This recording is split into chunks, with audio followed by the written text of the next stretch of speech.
Hey, it's Tpok. I'm back. It's like 2 days. No, it's one day after Christmas. Yeah. So basically, what Zoichi and I were trying to do didn't happen because on the 24th, Minecraft just wouldn't work. I don't know. It just wouldn't like log in or whatever. So we couldn't do that. And then Christmas Day we were busy. And then today, I don't know where he is. What he's doing. So maybe we'll get that done sometime. But as of right now, I'm back in Katawa Shoujo. Um, yeah. I also got a new microphone set up, which basically is not for quality's sake, but more comfort's sake. I got a microphone stand rather than because before I had this tiny little tripod thing, so I'd have to stack up a bunch of books in order to get it to like where my mouth would be. But now I have a stand. It's like a kind of like a boom mic stand, but it's pretty nice because I don't have any. I have an open table thing in front of me, not a bunch of what books did I use? Statistics books. But yeah, I also got a pop filter, so there's none of that popping sound stuff, and yeah. So, anyways, let's get back in this. His past. I don't know who he is, but we're back in the library, so hopefully gonna see Hanako. The library, while not humming with activity, is noticeably more busy than usual. Exams are not far away, and that's reflected in the number of students burying their noses in textbooks at the tables around us. Ugh, my ears sweat with these new headphones. It's kind of annoying. I've been studying quite a lot in the past few days, just like them, in hopes of doing well in the exams. This also means that Hanako and I have been playing games less, so she's begun studying as well just to fill in the time. Nevertheless, I found myself forsaken by her on this particular day. The textbook in front of me has remained on the same page for some time. After so much reading on subjects, I couldn't care less if not for the exams. My mind is beginning to wander. I find my eyes flicking over to where Hanako would usually be. Wait, so she's not here? Wow, where is she? Just like on the days she wasn't in class, her usual beanbag in the corner of the room is conspicuously unoccupied. It was here that we first really met. I tried to start a conversation with her, she got skittish, and eventually bolted from the room altogether. I probably shouldn't smile about it, but it was kind of amusing in hindsight. Nowadays, it's more and more difficult to imagine her doing such a thing. Even with Lily gone, she's been doing well now that she's come out of her room. I want to talk with her, or at least play another game of chess. I'm tired of studying, and it's been over a few days since we've really done anything together. The question of where to find Hanako isn't a particularly difficult one.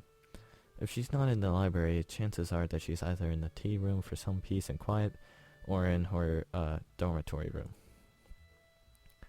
Deciding to check in that order, I pack up my books and make my way out of the library. I stretch and give a loud groan as I walk down the hallway. This is your dormitory room, isn't it? I don't know. Studying may be frustrating at times, but with the progress I feel I've made, there's some sense of pride in getting it done. It's a good feeling. There isn't a sound to be heard from inside as I stand up in front of the door to Hanako's room. I guess that isn't very indicative of whether she's inside or not, given how quiet she usually is. Still, she wasn't in the tea room. I'll try knocking lightly to make my presence known, but I'm surprised when I find the door unlocked and yielding at my touch. So you go in? What With a small creak, the door opens. It looks like my suspicions were correct. Hanako is indeed here. Did she, invite you in? Or did you just... No, I guess you just walked in, okay. She's sitting at the table with an open book in front of her, but pays it no heed as she keeps looking out the window. She's utterly oblivious to my presence. Probably because you just snuck into her room. With her head thoughtfully resting on her hand, she looks calm and collected. It's a shame she can't look like this more often. Smiling a little, I walk up to the table and softly speak to her. Good evening, Hanako. Hanako's head turns a little to see me, but she's still only half there.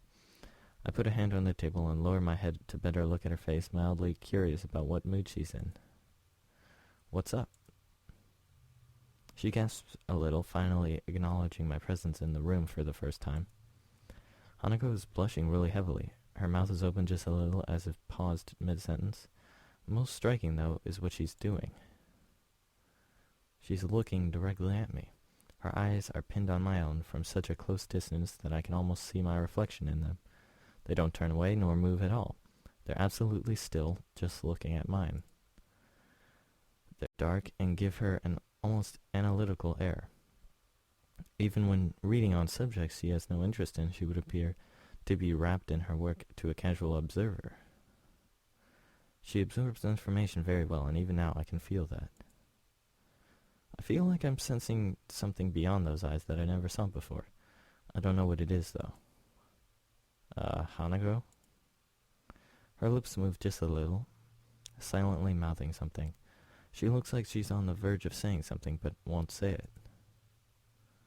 But that's the way Hanako always is, on the verge of saying something, but never quite doing it.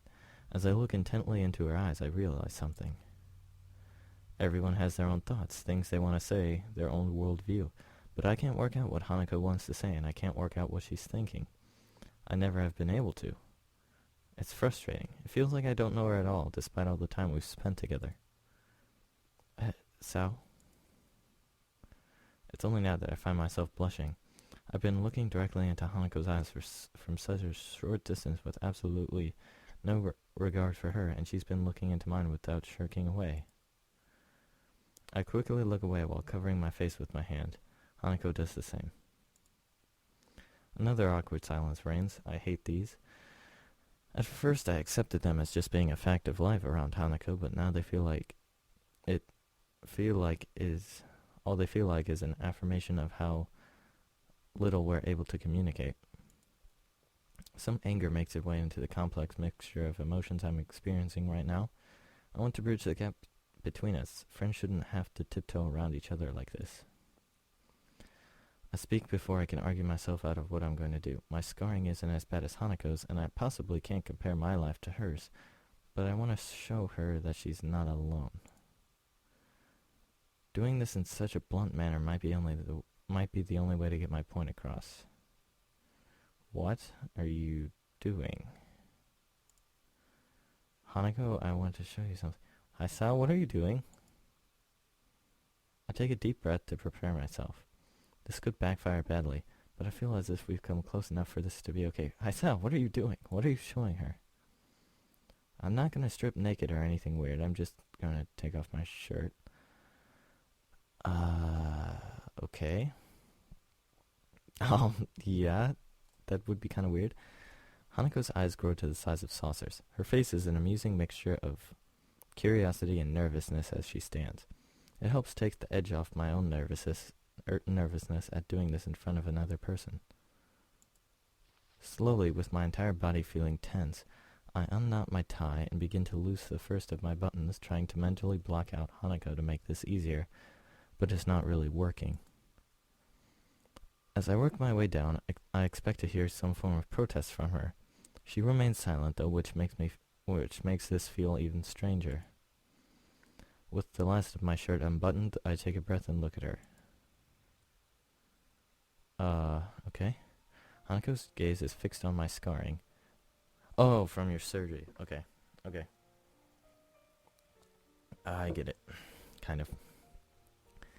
And once I nod to say it's okay, she steps forward and tentatively places her hand on the vertical line running down my chest. That's what her hand was touching. Okay, I see. I understand. The scarring on her hand, a pattern of damaged skin across its surface, contrasts with the single uniform line that makes up mine. That's not exactly uniform, but, okay. Her hand isn't trembling at all, unlike what I predicted. This is the scar from the surgery that followed my heart attack. The surgeons had to cut open my chest to operate on my heart. I never knew.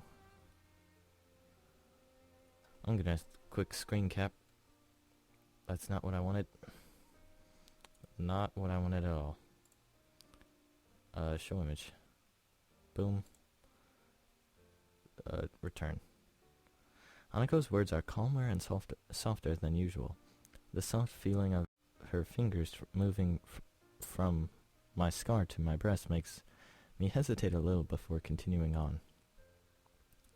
You're the first person to see this since I left the hospital.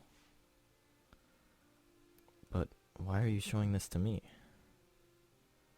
I wanted to prove to myself that I could do this, that I could accept my past and move on. I wanted to show that you could do that.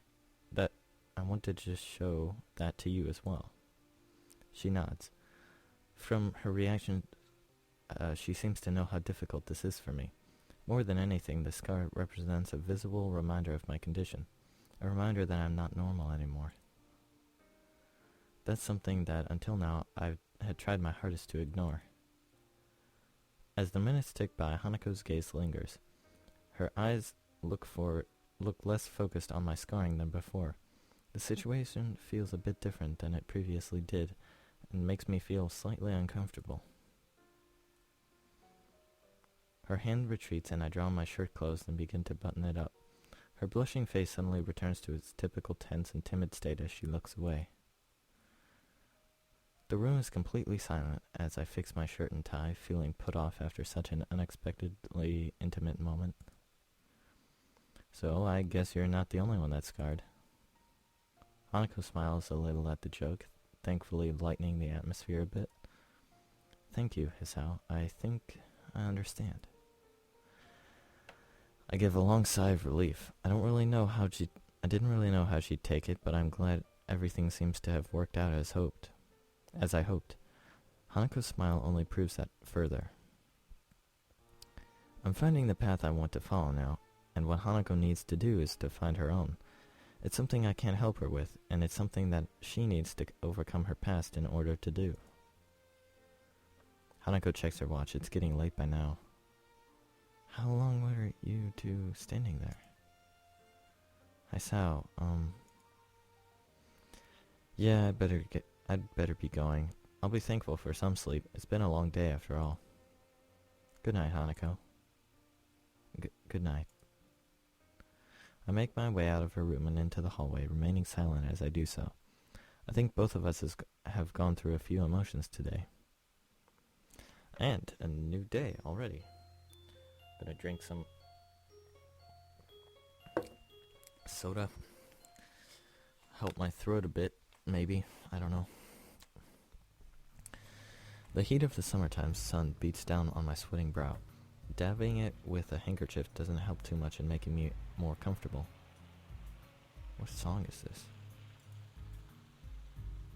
Daylight. Giving up on the idea of getting more done today, I stop and lean against one of the overpass fences, resting my bag on the ground. The stores in the town below Yamaku are well stocked and offer enough variety for me to get by, but at least an occasional shopping trip to the city is something that can't really be avoided. I've been here a few times now. The city's layout is getting more familiar, and the nostalgia from its atmosphere is beginning to wear off. I realize that I've begun to wheeze. I sound like an old man that's overexerted himself, and having to connect that to the fact that I'm the source is a bit disturbing.